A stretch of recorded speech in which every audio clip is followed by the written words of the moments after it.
Welcome to today's webinar, 5 Digital Transformation Themes You Need to Know. What 2 PLM leaders from Caterpillar and General Motors recommend. My name is Huli Sim, the Digital Marketing Manager at Engineering.com, and I am excited to be moderating today's session. Before we get started, I have a few housekeeping items to cover about this presentation. Today's webinar will be available on demand after the live session on Engineering.com. A recording and your PDH certificate will be emailed to you after the session. With that being said, I'd like to welcome today's speakers, Craig, Don, and Jim. Craig Brown is the PLM advisor and Vertex consultant and has 40 years of experience in system engineering, both in the auto and aerospace industries. He has managed engineering and IT teams developing tools to improve product engineering. These teams have received patents, engineering awards, and records of inventions. Craig received GM's Boss Kettering Award in 2003, using OnStar to monitor and report vehicle diagnostics. The acquisition of knowledge applied across product portfolios is key to the next wave of product lifecycle management. Don Haupt, PLM advisor and Vertex consultant, worked with Caterpillar Inc. from 1979 to 2017 in a variety of different roles, including lead business process strategist and technical steward for PLM and engineering system. Zim Zwiga, solutions architect at Vertex Software, serves as a strategic product expert and voice of the customer for Vertex Software. He has extensive experience in product lifecycle management and collaboration through the supply chain, giving him unique insight into customer needs. And with that said, I'll start off with 3 polls for our audience to try and drive this presentation a little bit more accurate towards everyone's needs. So our first question is upper level management aware of your company's digital improvement plan? Okay. So we'll wait a couple of seconds for all the responses to come in.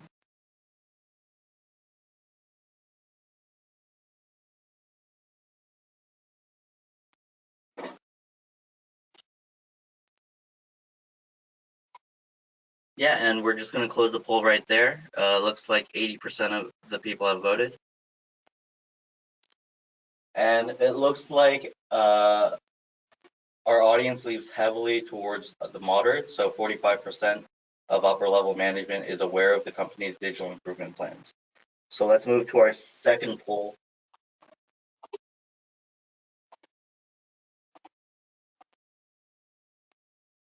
So what percentage of your improvement budget is being spent on PLM innovation? And we'll wait another 30 seconds for responses.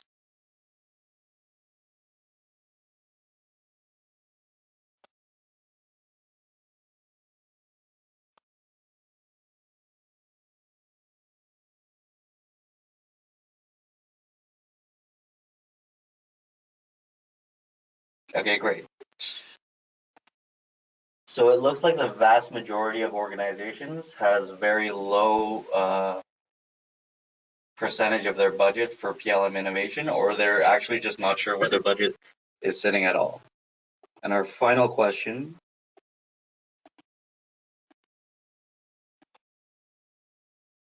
which of the following terms most accurately summarizes your improvement initiatives?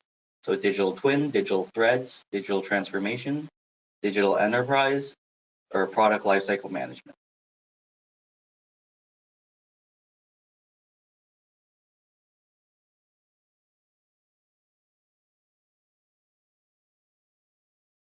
Okay, looks like 80% of the responses are in. And it looks like the vast majority of our audience skews towards product lifecycle management, followed by digital transformation, digital enterprise, digital twin, and at the very last, at 7%, digital thread.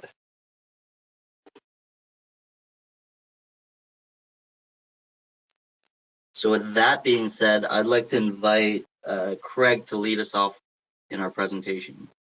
Craig? Well, thank you, Huli. Good day, everybody.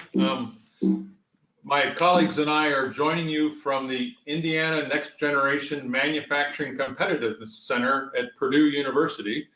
And one of the reasons we're here is Purdue has a conference every 6 months or so on the topic of product lifecycle management and all things digital. I found the survey results to be very interesting regarding where money was spent for PLM innovation, what it was called, but also it was good that a lot of you have an executive champion. That is one of the keys to this.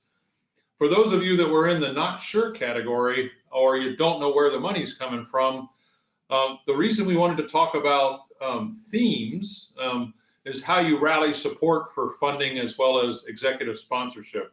So that's what we'd like to spend the next few minutes chatting about. Don and I have been with Vertex for about a year now, and one of the things you'll see before we finish today is this notion of pervasive computing and the ability to be able to look at and interact with assemblies, not in terms of lists of parts, but rather in terms of pictures and diagrams and things that you can interact with, and also they're device agnostic or available on any device. We'll come back to that in a little bit.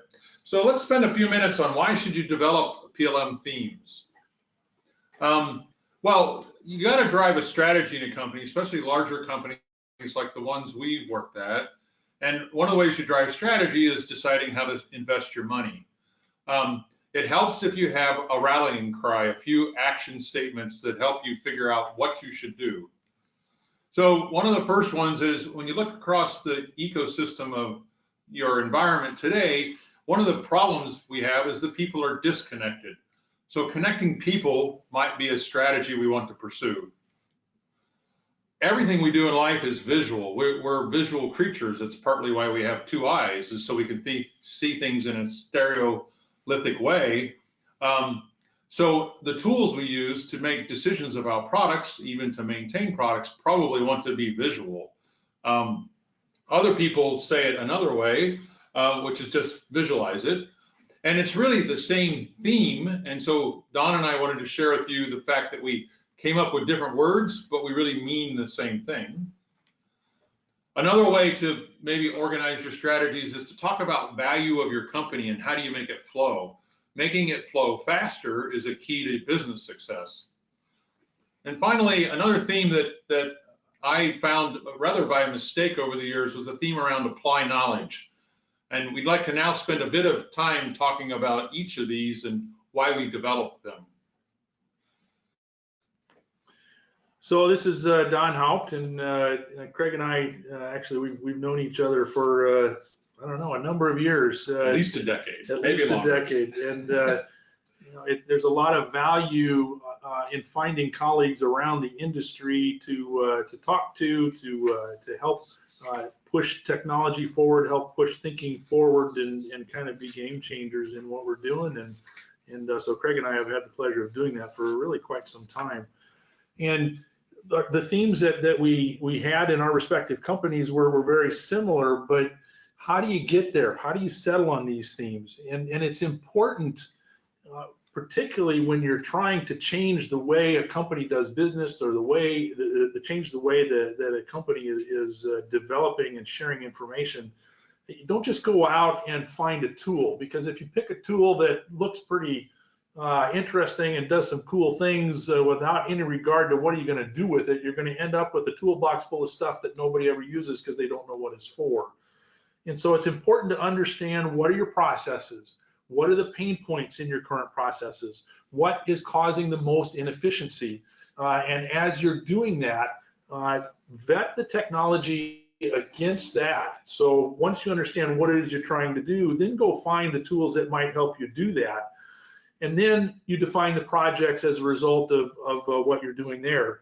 It was interesting, again, from the poll results, 56% of the people are looking at defining what you're doing as a product lifecycle management, or PLM, but there's a current discussion out there that what does this P really stand for? Can you answer that question? And the money that is being spent, nearly half of the people weren't really sure how much of the budget was going for that. So define these things, figure out what you need to do, then break it down into specific projects, because Rome wasn't built in a day. Noah didn't build his ark in over a weekend. You need to go through this in a logical fashion, and that's where themes can help doing that. So the purpose of developing themes then really comes down to it helps you stay focused on what's going to give you the most direct impact first, and then building on those successes. It helps you define what your measures are, what your quantifying techniques are, so that you can improve along the way. It will help you streamline your efforts, and as things begin to build on one another, you can find ways to shorten timelines, and some new innovations are always coming along. Vertex is one of those, and we'll be talking about that in a little bit further here. The themes help you stay organized. It helps you continue to assess what's important and what's not, what's a top priority versus a bottom priority. How are you going to work through these things? And they help you drive those initiatives through the company to get the things done that need to be done first. And as we said, with the themes that Craig and I centered on, it then became a relatively straightforward task to rally the troops, so to speak, around what you need to do so that you can begin to build the environment that is going to help drive your company forward. So I'd like to talk now about the 5 themes. And so let's start with the first one. A lot of us come from this kind of a universe where we've developed technology over the years. This is a picture of the space I came from in General Motors, and my colleague in Germany, who's very good at art, drew it to show the different applications. You'll see NX or Team Center there in the front, loosely connected. You'll see across that highway all of the computer-aided engineering tools, simulation, visualization, and so on. But manufacturing's over off on the right. That's where, in the case of a car company, the money's made, is when we make a car and sell a car. And as you might expect with that silo, there's a place to do product planning and parts management and the whole supply chain. But computers, as they evolved over these past 20 or 30 years, it was pretty easy to develop other systems for tracking issues, systems for managing business releases, all other kinds of systems. And it's probably not a surprise to any of you that oftentimes the connection between these silos were purpose-built, like the Unirail you see there, or the monorail in the front. It was very important to get the 3D geometry over into the manufacturing systems so that manufacturing planning could be done. On the other hand, these other systems for releasing, for issues management, even for simulation, still remain in their own islands, and oftentimes, in fact, way too often, the way people communicated between these silos was something like the Excel freeway. And so I hope you've enjoyed this cartoon, but the problem is we really can't do digital transformation if all these things are disconnected. A person today, or in this kind of a world, has to go from island of knowledge to island of data to island of manufacturing in order to figure out what to do. So what you'd really like is a system that could traverse these different silos and help you make better decisions. Even decisions in long-term product planning, maybe you want to take that early geometry and manage your configuration in Team Center, but be able to make decisions about, do we offer four-wheel drive or not, or things like that. And then later in the development cycle, as you're getting closer to mass production, you want to confirm some of those decisions are still valid. Your marketplace, especially consumer products, the marketplace can change while you're developing a product. So the point about connecting people is, how the heck do we traverse all these different piles of information in order to make better decisions? I learned from somebody at the National Institutes of Standards and Technology this notion of the connection paradox, and it's been written by a lot of people, but just let me take you through the cartoon real quick.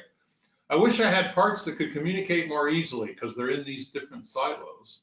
Oh, cool, I got some new technology that makes it easier to create connections to integrate everything. Uh-oh, along the way I made those connections, I created security holes.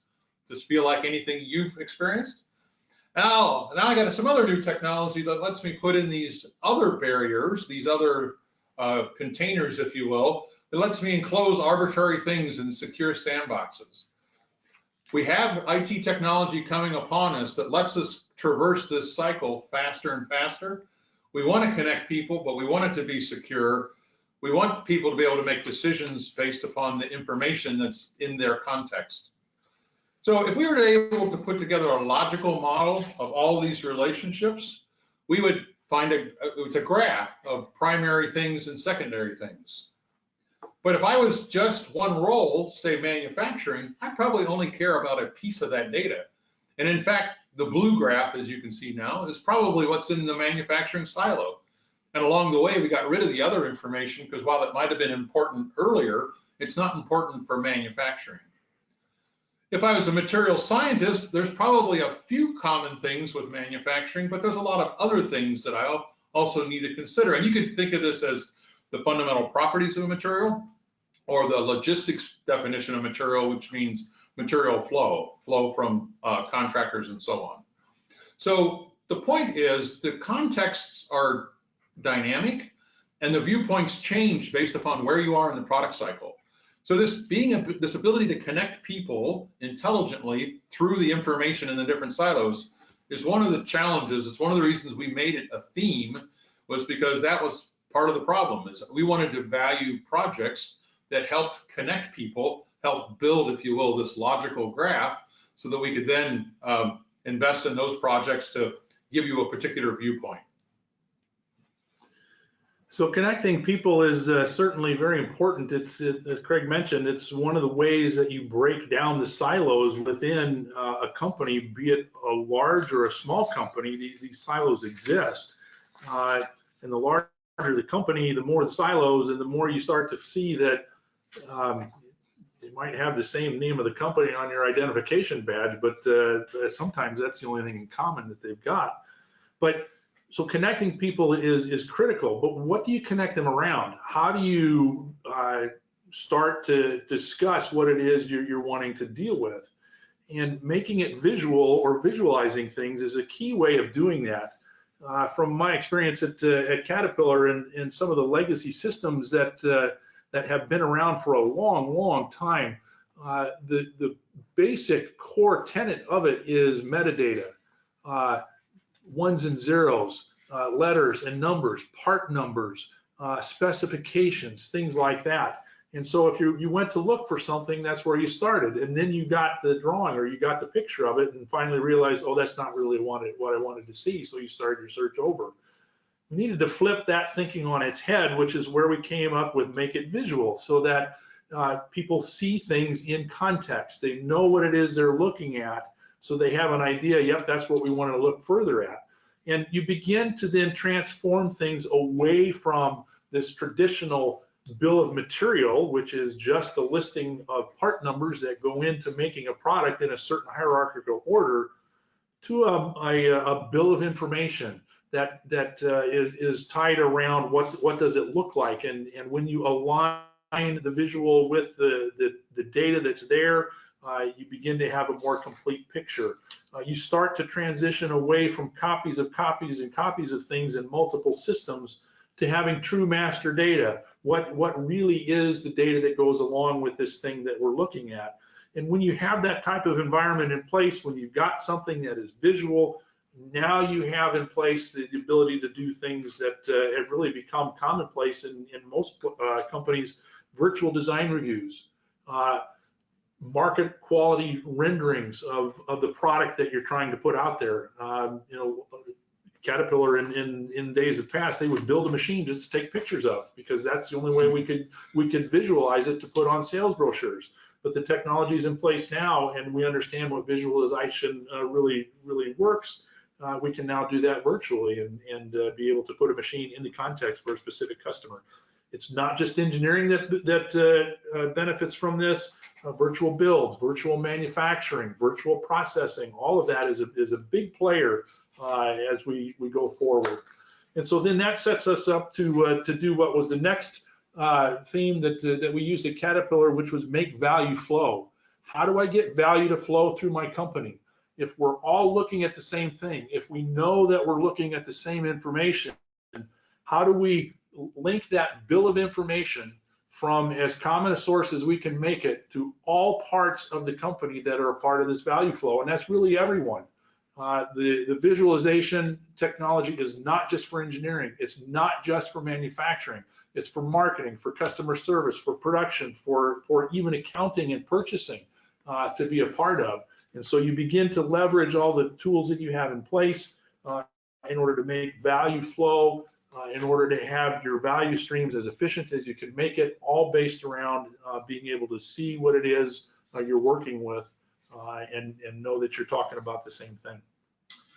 So the last one we'd like to share with you is apply knowledge, and this happened to me at General Motors after the initial rounds of trying to discover what we needed to do. We in fact at one point had people say when we surveyed them that the trouble they had was finding the information, and then once they found it, they didn't know whether they could trust it. In other words, the context was missing. So we talked just briefly in the previous point about make value flow, about the different parts of the organization that have to know what to do at the right time in order to make a successful product. And here's an example of one. And then if you look at the middle part, let's just take engineering. This process that we referred to at the beginning should be documented, should be followed. And in fact, you could even grade the progress of your product based upon the successful completion of a particular step. In this cartoon, the step completion is green. Gray steps are either skipped or are in process and on schedule, and yellow ones are beginning to slip behind. Well, you could also imagine one that's in trouble because it's really late, or because the step that's supposed to be accomplished, let's suppose it's a performance spec like a 0 to 60 speed. If you can't meet your target for the market, well, then it goes red. Well, when you want to investigate what that problem is, you'd really like to do it visually. You'd like to be able to put the problem statement and even the commentary about what to do about the problem in a context of a interactive geometry that you can figure out what's going on. We've done this for a long time in expensive special purpose computer hardware. And what's interesting about our sponsor in Vertex is they've now made that a commodity in the sense that it's pervasive. It can be anywhere. So apply knowledge is all about learning from your previous product cycle, capturing it in a process flow like the one I'm showing.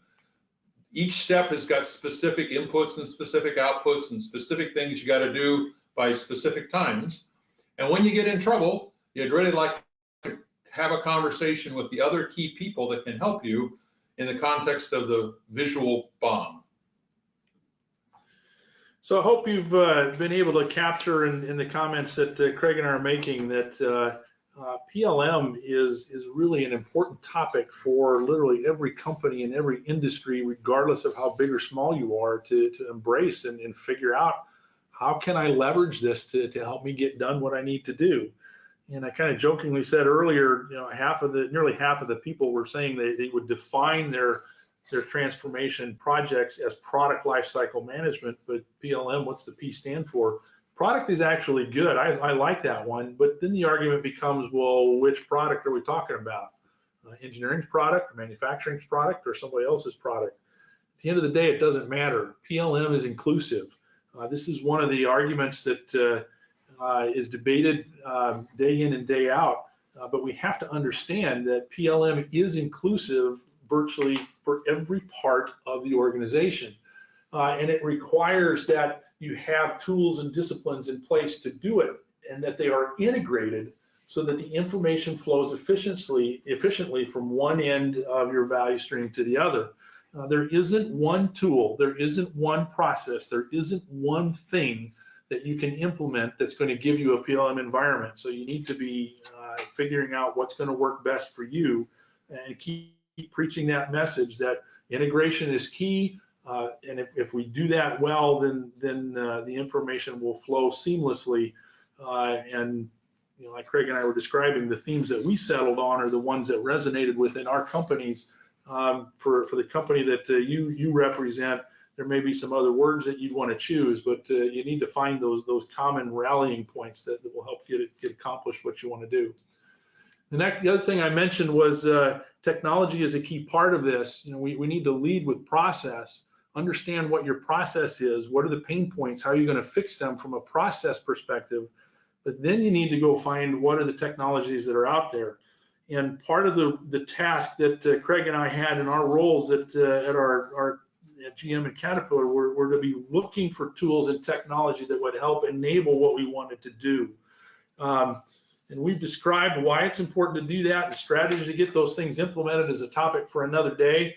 But an example of one of these technologies that we look for is the Vertex visualization software. I first became aware of it a couple of years ago, and when I began to see what they were really doing, this truly is a game changer in the visualization field. It takes visual collaboration to a new level because it's doing the things that quite literally even 5-6 years ago we were only dreaming about being able to do from a visual collaboration perspective.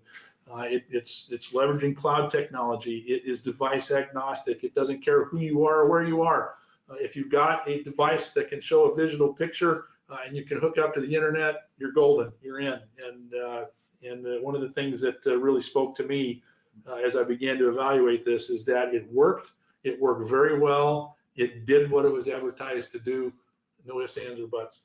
I specifically like the way we can bridge other silos and show that data, that information in the context of the visual BOM. So, Jim, if you'd like, let's see a bit of it. Have a look. Yeah. So I guess we'll kind of segue a little bit to the demo with this slide here. To kind of reinforce, we feel like the engineering data that's of great value within engineering has traditionally been challenged to be distributed across the rest of the enterprise, as the guys have said. So when we built out Vertex, when we started thinking of this, we really did an assessment of what has existed, what were the barriers to the barriers that prevented information from getting out to the rest of the enterprise. And as you saw on the last slide, the device was really a concern. So the fact that you had to rely on the device, send very sensitive information to the device in order for them to see it, or you had to prepare it in a way that was very administratively heavy, both on engineers' time and everyone else's ability to use. And so we really had to rethink, how do people need to see information? How can we send it securely? And so what we've built at Vertex here is what we would call a platform of engagement, is really kind of a term that we use. So you'll see the whole story. It's a theme that we use that reinforces everything that the guys have said. So what I'll go ahead and do is just hop out of here and get over to our environment. And I won't spend too much time on the basics here, but what you're seeing right now is just a landing spot for people to come in and see. Your world can be, so the Vertex environment can be integrated into your PLM PDM system, or you can give your engineers the ability to import themselves. The key thing to think about here, and I'll go ahead and there's a wind turbine right here, I'm just going to go ahead and open that up, is that once it loads, what you're seeing here, and as I spin and rotate and do some of the sort of classic gestures and things like that, is that I said earlier that we're not relying on the device at all to do anything. So what you're getting is, as I rotate, spin around, zoom in, zoom out, is that with our cloud platform, we are using the BOM that you've built. So I'll open the BOM here a little bit. So the geometry that you've imported, we take that, we know your visibility set here. Maybe I want to turn take the cover off. Everything you're seeing here, the platform, the Vertex platform understands that this is the BOM you're seeing, this is the camera angle, this is the visibility set. I will now render an image and stream it to your device so that you give the impression that you're working with the geometry.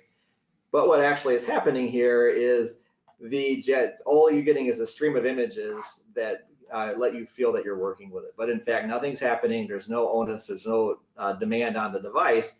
And because of that, we don't need the heavy sort of engineering laptop that you've had to have historically, or you don't have to think about reducing the BOM significantly or reducing the polygon count significantly in order to make it possible to be consumed in other devices. And so that was really the motivation for us at the beginning. And so what I'm going to do, and we don't have a lot of time, so what I'll go ahead and do is just do like a quick overpass of some of the higher functionality that we have. What I'll do quickly is, you can see that I have a wind turbine here. I'll just go ahead and turn the rotor off. I'll do a quick maybe I need to do a quick assessment on this. So what I'll do is I'll just need to hone in on something pretty quickly. So what I'll go here is I'll write can for canopy. I'll go ahead and highlight that assembly. You'll see it all highlights there. I may want to get that out of the way because it's maybe just preventing me from seeing anything that I need to see. So then I can get that out of there. I can zoom in, maybe open this up, hide that part. But what we're doing is, as you can see, that you quickly can get in and see very complex models very, very quickly. The way we built this platform is that we've made it to be able to view the biggest models that you could have, whether it's an entire factory floor or your most complex products. The way we've built this environment is very scalable so that you can load the biggest models that you have, 1 million BOM lines, billions of polygons. You're going to be able to see things very, very quickly, regardless of the device. And so as you work in, if we think about the engineering space here for a moment, as you start doing your design reviews, you want to go around and look at some things and maybe hone in on them areas and see some things that are maybe problems. So what I have done is I've gone ahead and created a few snapshots here so you can see. So as opposed to navigating to them, I've built a few out for us. So I could go in here and say, pick this control unit box. It is a snapshot, but it's still live geometry. So you can see that we are still able to go in there. But I may have, in doing my evaluations, I could say, hey, you know what? I can see that this control box looks a little big. There might be a problem there. I might need to share that with my supplier. If I hop over to the brake caliper, I also have an issue there that maybe this brake, the rotor is a little bit too big. We need to evaluate that. And then I have a third one here about the gear. So maybe this gear is a problem and we need to take a look at that. One way for me to further evaluate that, because visually maybe that doesn't look good, I could just do a quick cross section, open that up, drag over, and take a look and see, okay, let's zoom in on that area and see quickly what we got. Now, the other part of this is all of these functionalities are also very, very quick, very, very scalable, so that even if you have a large piece of geometry, you don't have to, when you're doing events like this, cache things down. So you can see that that gear is actually way too big for this situation. So what I could do is just save that snapshot. It'll be built here. And then what you get is you can see that the snapshot is still is the section. So we will go back to that. If I go to here and it takes me to the full screen, if I go back to that snapshot, you'll see that it actually then takes you exactly to where you were with the snapshot with all that. So now, as far as communicating with the rest of, maybe you need to talk to a supplier, maybe you need to talk to other engineers. The way we've built this is that you can actually capture these assets, select them, so select these snapshots, and then do what we call is share a story. So I can create a story. It actually grabs all of these, and I can call the story, let's see, wind turbine review. And I can then take that and I can share it with anyone in the enterprise or any of my suppliers. And what that does actually is it allows you to share assets in a controlled way to your extended enterprise, your suppliers, or other parts of your company, so that they're able to view this information, but it's in a way that is controlled by you. So if they go in and look at, say, this snapshot, all they have access to is what you've seen here. And it could be, by the way, that maybe this information is just a little bit too much. Maybe you have some secret IP here in the rotors that you need to fix. You could actually go back, pick the snapshot, just go right here, and maybe the issue is this control box, so I'll just go ahead and select that box, do a quick, just show nearby only, and what you'll get is a result that gives you just the neighbors that are nearby there, and it hides everything else so that you can control your IP. So that I can take that snapshot, go back to my story, and then add that to my story. So what you get is a way to control your IP in a nice, secure way that only allows people to see what they're meant to see, but they also at that same time have the actual access to the visual. So it's like they're working with the geometry, but it's highly controlled under they're only getting what you want them to see. So let me hop out though. And so what we've built out here though and I'll give you an example of that story.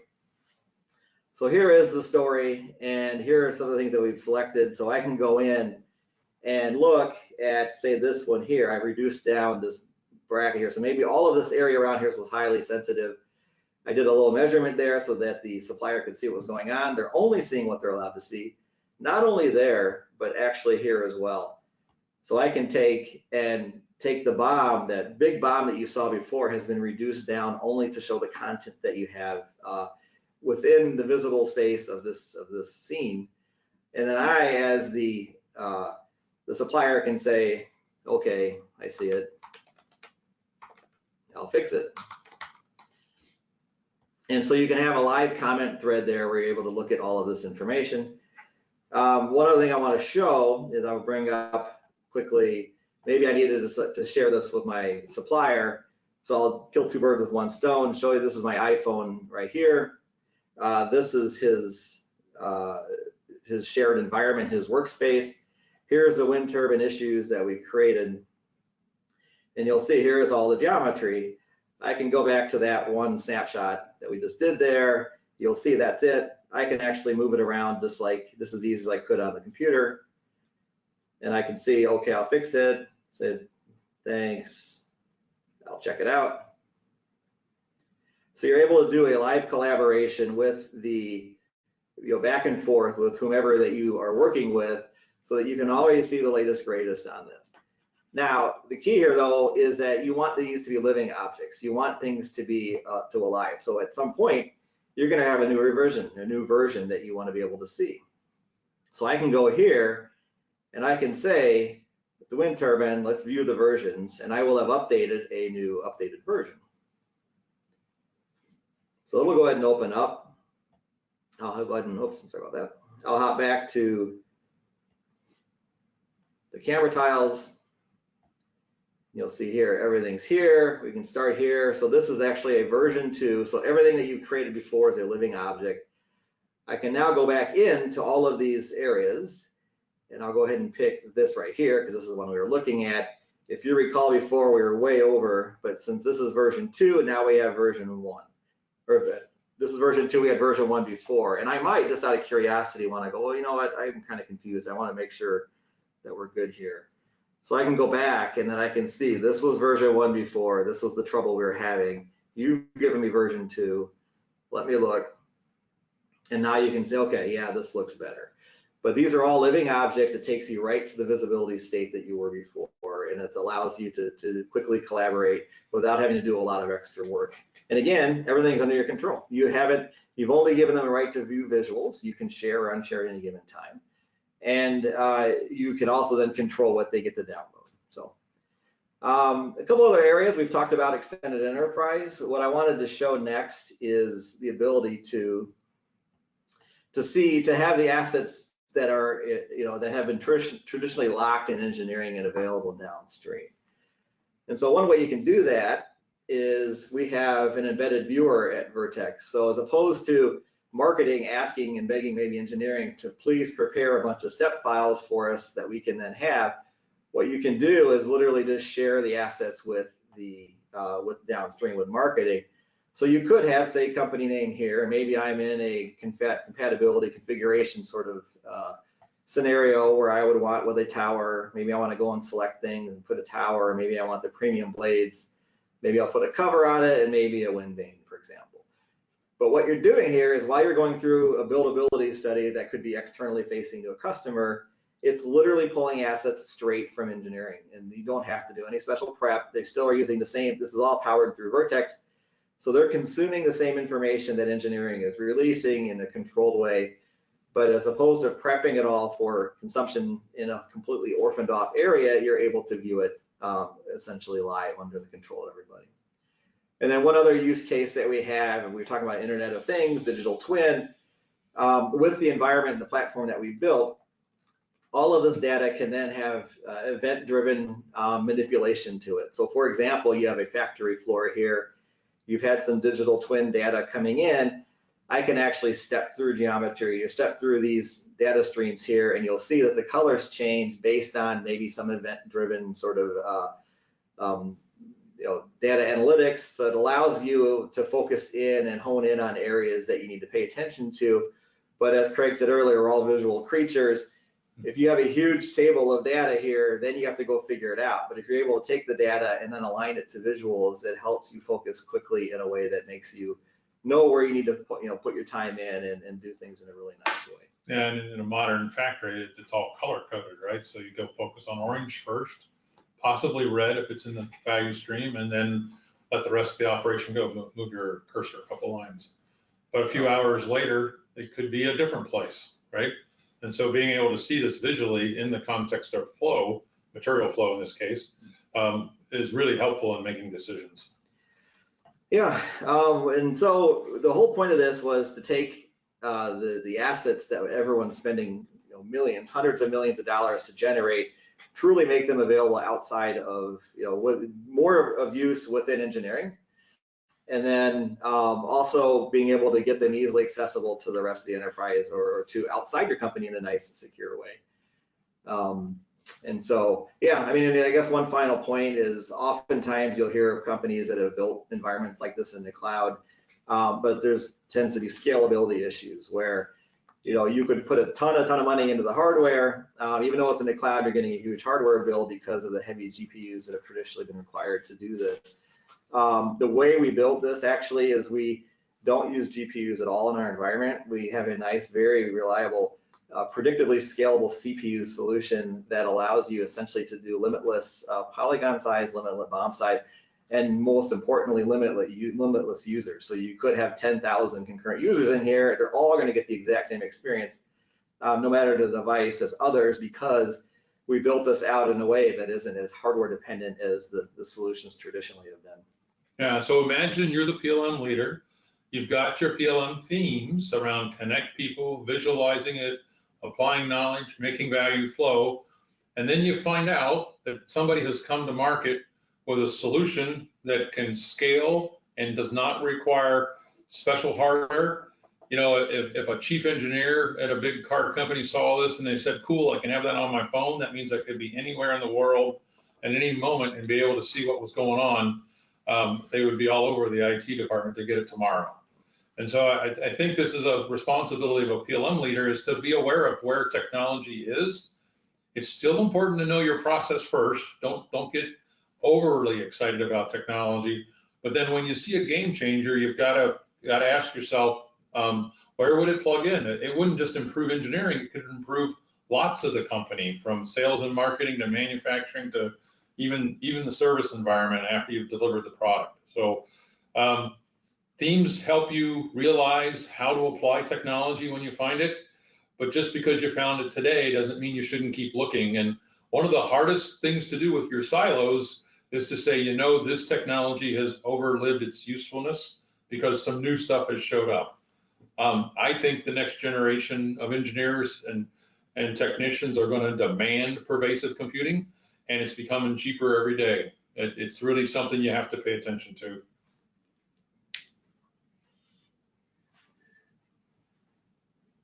Juli, I think it's back to you.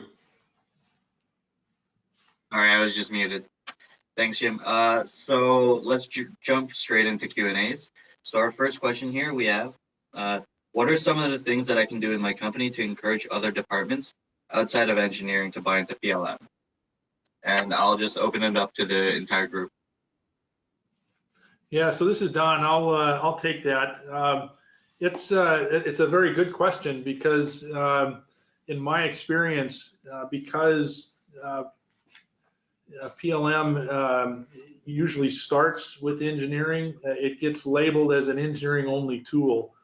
But what you need to do is really communicate that this aspect of virtual design, virtual reviews, looking at virtual pictures, doing the visualization things that we've been demonstrating and showing you today, it is so far beyond just engineering that it encompasses everyone. And you got to appeal to what the common pain points are.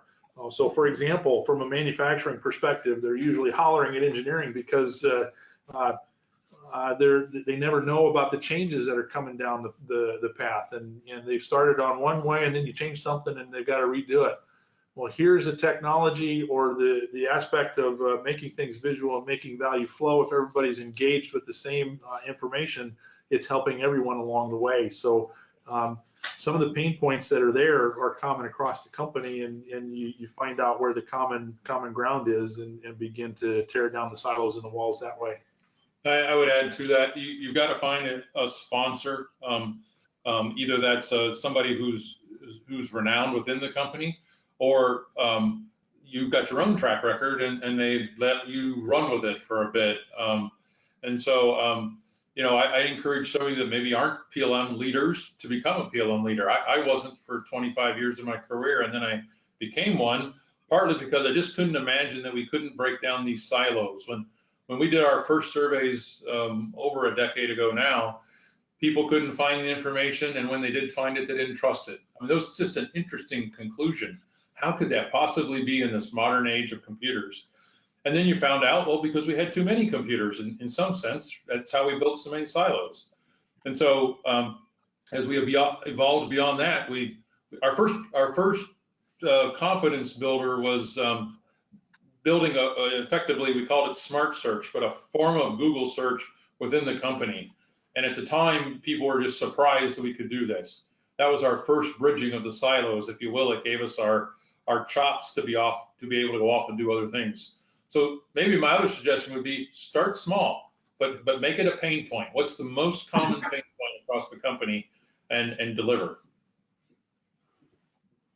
All right, great answer, guys. Let's move on to the next question. And this question is specifically for Jim. So I think during your demo, Raj is asking, why were some of the versions in a zip file? Yeah, that's a good question. The way we've had this built at the moment, which won't be, as you get integrations into PLM systems, PDM systems, that sort of thing, one way to bring up a whole lot of files is that we zip them up or tar them up. So then what happens is once you get it up into the Vertex environment, it'll unzip it, and then it'll say, okay, what is this? Is it a SolidWorks? Is this a IGES file, STL file, whatever? It's just kind of a convenience in this case that we imported it that way. So it was really just a package delivery mechanism only. But as I said, we do have APIs and toolkits evolved for integration to PLM PDM systems. And then we also then support all the native formats. But one way to deliver is just through a zip or tar. And so that's why we did it. So that's a good question. Good catch, by the way, that you saw that. All right, Jim, so another question for you. This is coming from Joel, and he says, seems like the visualization could apply to very large solar power farm in that specific example. So track panels, tracker motors, transformers. Joel is kind of wondering if you could comment on projects outside of product development. Yeah, I mean, actually, quite frankly, the biggest pull we get is from just downstream of engineering, you could say. So manufacturability, work instructions, serviceability. So while I showed you a factory that had material override, color change of the data, the IoT data, just as easily you can have as someone goes in to go service a wind turbine A versus wind turbine B. You've heard the phrase digital twin. So you should be able to see the serviceability records as you approach that wind turbine. And then you can see, well, the last time Betsy was here, she fixed this. Well, I need to go, but you put a caution on this. So now I need to, all of that is information that you want aligned to your visuals, to your digital twin, so that when you go up there, you have the latest, greatest information so that you can do that. And so the way we built this platform, and the reason we made it device independent, is so that you could actually take all of this information, align it correctly to the visuals, and have it consumable in a really easy way. So serviceability, manufacturability, marketing, for sure. I showed one example of an embedded viewer, but all that really is we built a way to, if you have your user interface, user experience that you're okay with, no matter where you are in the company, but the visual side of it is lagging, it's difficult, it's challenging, you can embed our viewer into your UI UX and then get the benefit of the visuals aligned. Great. So Our next question here from Danilo, and he's just wondering if you can give a comparison rundown and a feature breakdown between Team Center visualization and Vertex. Yeah. It doesn't require GPU, but never mind. Yeah, I mean, here's I guess a little interesting anecdote. Our core group wrote Team Center Viz. We wrote that back in the 90s when we were undergrads at Iowa State University.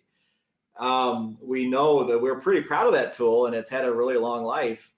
But the problem is while that is a good tool, it's foundationally not really built for the future as far as its ability, its dependence on hardware. It's dependent on the client doing a lot of the heavy lifting. And so the way we built this is that you don't have a device dependence, but the other key part of this is that we build it so that it'd be massively parallelizable. So you notice that one cross section there. Well, that is a cross section that's completely different than how Team Center does it. And the point is, the reason we did that is because it's going to be way smarter, way more intuitive. I'm not going to say too much. You can probably extrapolate out a little bit what I'm saying there, but the power that we have and the way we built this platform is going to take all of the features that have existed up to now and really just put them all on a turbocharger. And we're going to totally be able to rethink how we did everything. And actually, when you look back at it, you think a lot of the reasons we do the measuring, the sectioning, and all that of the path was really kind of controlled by your hardware and what you're able to do. So if you're talking like specific parity, the gap is closing quickly. Our geometry you can load pretty much in 1 to 2 seconds, no matter the size. You know, 100 million bomb lines, 1 billion polygons. You're going to be able to load it in about 2 or 3 seconds. The Team Center Viz mockup actually has to cache a lot of that down. There's other sort of cloud-based solutions out there that also try and do that, but as Craig said, they are very GPU dependent. So technically the same thing is happening, but it's in the cloud as what's happening on your hardware today. You're just renting expensive stuff up in the cloud. You get a nice bill for that, and you still actually have the issues with scalability of concurrent users or loading the geometry. Great. So our next question, let's kind of blow it up a bit. So what kind of PLM environment do you recommend? And let's open it up to the entire group. Let's start with Don. Okay, this is Craig. Craig. You won't be monolithic. As much as I tried to make it monolithic, it'll have to be flexible.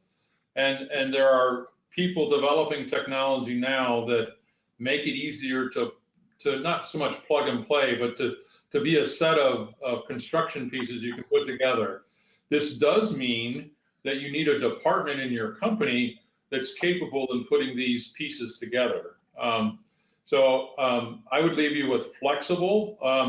You know, as you look down, every vendor has a good story. Every vendor is better at some things than other things. And what I learned over the years in the big car company was that flexibility was more important than I thought, and it's especially important as you try to switch an existing user base to a new way of working. You really don't want to stumble on a subpar user experience as the reason they don't go forward. And so flexible is the state of the game. And you know, there's several companies, including Vertex as a new player. I don't think that's ever going to change. I think the pace of computing technology and the way we all want to be interconnected, it's hard to predict who will actually be the winner. So don't try. Instead, have an architecture that's flexible. Yeah, this is Don. I would echo what Craig said, but also just comment that you've got to have a defined backbone that you're going to build your environment around, and that's going to require making a decision about what particular vendor or which particular piece of software that's going to be. It could be Siemens, it could be Dassault, it could be PTC, it could be, you fill in the blank. There's a lot out there. But when you make the decision, you got to make the decision based on what's best for the company that you're working for and what are the things that you're trying to solve, and then quit arguing about it. You know, you make the decision for the reasons that you did, but get it in place, put that backbone in place. that then begins to build upon adding the other aspects of your environment that you're going to be, because it's not going to be a single vendor. It's not going to be a single tool. The key, like Craig said, is the flexibility and also integration. If you've got a tool that doesn't play nice with others, then it's probably not the right tool for you. Yeah, this is Jim. I'll throw in one final thing. And in the spirit of Nate Hartman, who was kind enough to let us do this here, to him and to all of us, really, PLM is an idea, is a process. It's an ideology. It's not a single tool. So you are going to echo what these guys have said. So you're going to have a PLM system. You may have a PDM system. You'll have an ERP system. You'll have a service system. What it does is it breaks down to multiple personas who need to see information in their context in the right way. And if you try to be all things to, everything to all people, you can't do it, because there's information all over the place that just doesn't make sense to go in one tool or another. So you have to be able to go across all of them and be able to make sure you're giving the right info to the right people at the right time. Yeah, constructing a view to help make those decisions is probably a lot more important than asking what's the right system. A lot of times people think, well, the view is equivalent to a system. Well, it was for a long time when software was expensive and computers were expensive. It's quickly no longer that way. So being able to get a view like what you have on your phone for your application to talk to your grandkids, in my case, right? That the view is what matters, not the technology stack behind it. And there's plenty of competitors in the technology arena. So choose one, like Don said, and then work with them. There's a lot of players. There's a lot of pretty good players.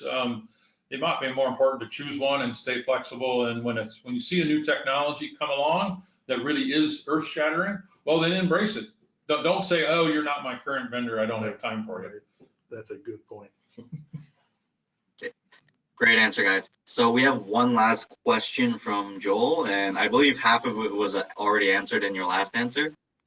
But Joel wants to know, do I have to have an enterprise PLM system as a foundation for Vertex? In other words, does Vertex lay on top, or can it replace other systems? We never really built it to be replacing anything, because we knew we were best at aligning visuals. And so one of the phrases we kind of used, aside from it being a platform of engagement, is that you can skim across different siloed systems, pull the information that needs to be pulled, align it to visuals, and then make it consumable to others through whatever context they need. So for us, you could be up and running actually in a matter of this afternoon, depending on how you want to do it. You don't require anything there's nothing even downloaded on your device. I showed everything through a browser. There's no plugins, there's no thick client, there's no nothing.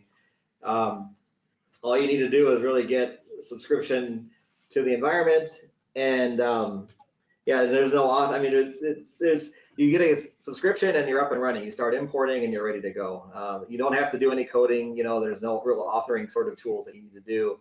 It's just really, we wanted to make this very intuitive and very fast. And then also, the other thing to reinforce is that we're CAD and PLM agnostic, so we don't care. All of those tools are good on their own merits for sure. And we just want to make sure that we enhance the value for the rest of the enterprise, and we're doing that through aligning visuals.